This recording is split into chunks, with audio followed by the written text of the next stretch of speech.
బ్రహ్మాండమైనటువంటి కాంతులు మెరిసిపోతుండగా 6 ముఖాలతో అద్భుతమైన సౌందర్యంతో ఒక పిల్లవాడు పుట్టి పాల కోసం ఏడ్చాడు.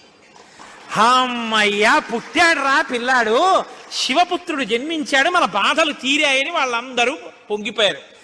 షష్ఠి 6 ముఖాలతో షణ్ముఖుడై పుట్టాడు. ఆ పుట్టినటువంటి వాడు కూడా మహానుభావుడు 6 ముఖాలతో పుట్టాడు కాబట్టి షణ్ముఖుడు. పుట్టిన పిల్లాడికి పాలివ్వాలి, ఆ కృత్తికల్ని పిలిచి మీరు పాలివ్వండి అన్నారు. వాళ్ళన్నారు మేము పాలిస్తాం, కానీ ఇప్పుడు పాలిస్తే కానీ మరి పిల్లాడు బతకడు. కాబట్టి వాళ్ళు అన్నారు మేము పాలిస్తాం, కానీ ఆ పిల్లాడిని మా పేరుతో పిలుస్తారా అన్నారు, మా పిల్లాడని చెప్తారా అన్నారు.